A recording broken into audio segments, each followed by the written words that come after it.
will give every last drop of blood in my veins until this monster called slavery is dead. Ready? One of the scenes I was so excited and couldn't wait to see, because it's different reading about it and seeing it in real life, was when she went back for her husband. Yeah. What was that moment like, bringing that to life? Well, I really thought that their relationship had to be so strong. He had to make the decision to marry an enslaved woman, you know, as a free man. And so I thought there must be that. It must have been a great, great love. And we know from her words, she describes what that was like for her. And she said she howled in agony. So we tried to put all that in the scene. We really wanted to bring her womanhood into it.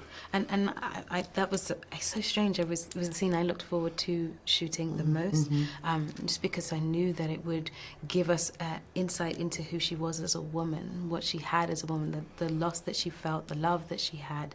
And so working with Zachary was incredible because he's so present with you when you're working with him, and he was so excited to be a partner in that moment, and we just gave what we had to each other as much as we possibly could. So we cried hot, wet tears, and were heartbroken many times over as we shot that scene. So yeah. I remember reading in an interview that you said for the last 22 years, even though you made like 5 films, 80% of the time you spent just trying to pitch a film. Just trying to make them, just get them made.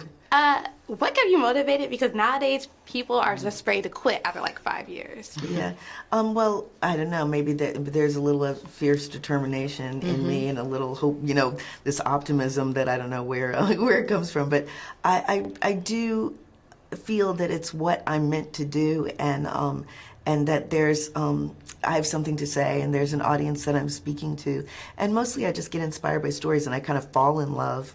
So I'm usually trying to pass the pitch phase. I've written many scripts, and it's usually I'm motivated by love of the character. So what I love about like the Black experience and Black heritage is that it's so multifaceted and complicated because it's worldwide. So in playing the role of Harriet, what did you find similar from your own heritage and the Black experience, and what did you find different? Well, I mean, we have differences as we live around the world, but as a Black woman, I know what it is to be othered and to be discriminated against and to be thought of as, I guess, less.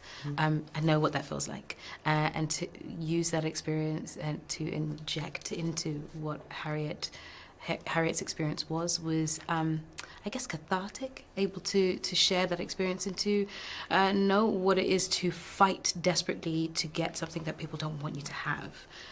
That is essentially Harriet's story. And I was lucky enough to have Casey here to help me tell that story. And the script that she wrote was incredible, to be able to speak on what it is to have love and to lose love, to speak on what it is to miss your family, to be away from your family as someone who is on the other side of the world right now, and my family are on the other side of the world.